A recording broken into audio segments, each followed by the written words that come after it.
काफी दिनों से हम नागालैंड में हुए पैरा कमांडो के जरिए एंटी इंसर्जेंसी ऑपरेशन के बारे में सुन रहे हैं, जिसने काफी सुर्खियां बटोरी हैं। लेकिन आखिर ये एंटी इंसर्जेंसी ऑपरेशन है क्या? 4 दिसंबर 2021 को नागालैंड के मोन डिस्ट्रिक्ट में 21 स्पेशल फोर्स पैरा कमांडो की जो यूनिट है, टुकड़ी, वो एम्बुश यानी कि घात लगाकर बैठी होती है मोन डिस्ट्रिक्ट में, क्योंकि उनको इंफॉर्मेशन प्रोवाइड की जाती है कि जिस जगह पर वो घात लगाकर बैठे हैं उस जगह से कुछ मिलिटेंट्स हैं जो कि व्हीकल्स के थ्रू पास होने वाले हैं। एम्बुश यानी कि घात लगाने के कुछ टाइम बाद क्या होता है कि कमांडोज की जो टुकड़ी है वो व्हीकल्स की मूवमेंट को नोटिस करती है और उसके जवाब में क्या करते हैं कि ताबड़तोड़ फायरिंग करते हैं। इतनी जबरदस्त फायरिंग होती है कि जो व्हीकल्स हैं उसमें आग लग जाती है और 6 लोगों की मौत हो जाती है। लेकिन हालात तब बिगड़ जाते हैं जब पता चलता है कि जिन 6 लोगों को कमांडोज ने मिलिटेंट समझकर मारा है, एक्चुअल में वो मिलिटेंट नहीं, कोल माइनर्स हैं। कोल माइनर्स वो लोग होते हैं जो कि कोयले की जो खदान है उसमें काम करते हैं as a labour. Meanwhile, across the border in the Indian state of Nagaland, at least 14 civilians have been killed during a military operation there. It happened in the district of Mon. The army is reported to have shot at a truck carrying dozens of coal miners. 13 villagers and a soldier have been killed near the Myanmar border in Nagaland as a counter-insurgency operation went terribly wrong. The killings of the civilians in an anti-insurgency operation by the Indian Army in Nagaland has caused widespread outrage, and the focus is once again back on this troubled state. From Nagaland, 13 villagers and a soldier were killed at the Indo-Myanmar border district in Nagaland as a counter-insurgency operation went awry. Nagaland remains tense, especially the area along the Indo-Myanmar border, where in the Mon district we saw 13 civilians that were killed. सेना ने अपने सफाई में ये कहा कि हमने गलती से मिसअंडरस्टैंड कर लिया और माइनर्स को मिलिटेंट समझकर उन पर गोली। अब इस मिसअंडरस्टैंडिंग की वजह से मोन डिस्ट्रिक्ट के जो हालात हैं वो खराब हो जाते हैं, क्योंकि विलेजर्स और आर्मी इन दोनों के बीच में एक झड़प देखने को मिलती है। और इस झड़प में क्या होता है कि 7 सिविलियन और मारे जाते हैं, इंक्लूडिंग 1 आर्मी सोल्जर। ये सब होने के बाद वहां की जो लोकल पुलिस होती है वो सोल्जर्स के अगेंस्ट में FIR रजिस्टर कर लेते हैं और वो अपने स्टेटमेंट में कहते हैं कि सोल्जर्स ने अपने ऑपरेशन से रिलेटेड किसी भी तरह की कोई भी गाइडेंस लोकल पुलिस से नहीं ली थी। और इस तरह से ये साफ होता है कि जो सोल्जर्स का इरादा है वो वहां के लोगों की हत्या करना है और उन्हें घायल करना है। साउथ एशिया की जो ह्यूमन राइट्स वॉच की जो डायरेक्टर हैं, जिनका नाम मीनाक्षी गांगुली है, उन्होंने कहा है कि जब तक आफ्स्पा एक्ट रहेगा तब तक मिलिट्री क्रूएल्टी देखने को मिलेगी।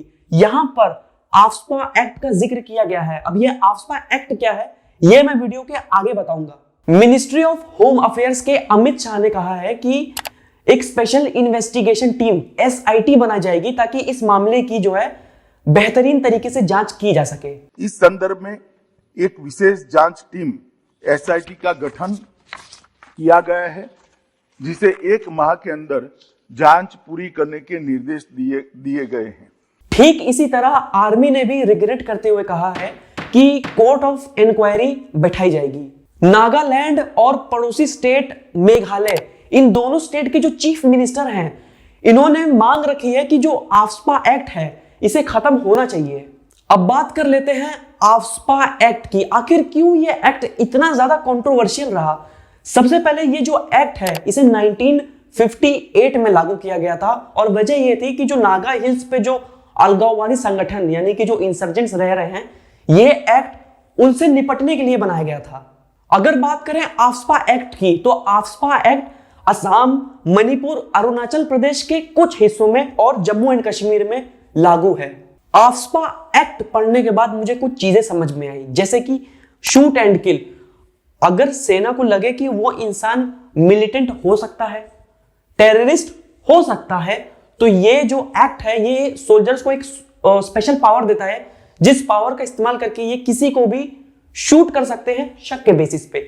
दूसरा इसमें आया अरेस्ट, यानी कि अगर अगेन इनको शक हो कि ये इंसान टेररिस्ट हो सकता है या मिलिटेंट हो सकता है, तो ये उस इंसान को अरेस्ट भी कर सकते हैं।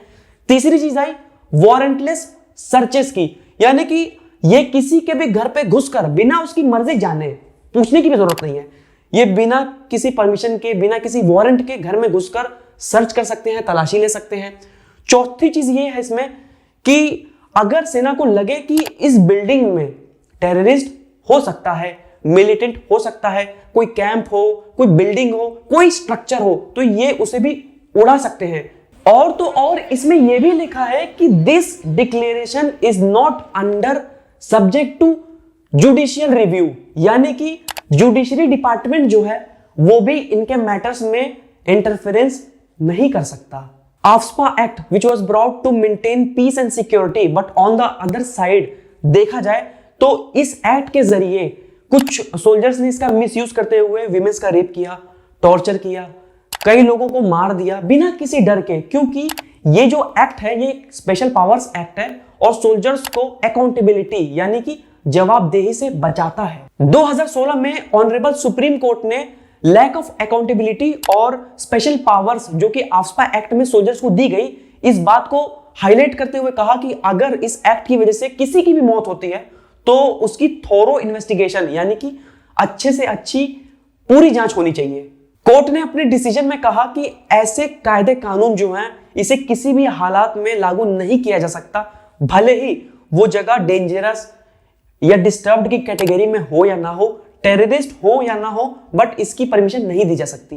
अब मेरे ओपिनियन में AFSPA एक्ट में अमेंडमेंट करना बेहद जरूरी है, क्योंकि किसी को उसकी हद से बेहद ताकत देना, उस कानून का गैर कानूनी तरीके से इस्तेमाल होना जायज है। नो अकाउंटेबिलिटी नो प्रोसिक्यूशन, यानी कि कोई जवाबदेही नहीं, कोई मुकदमा नहीं।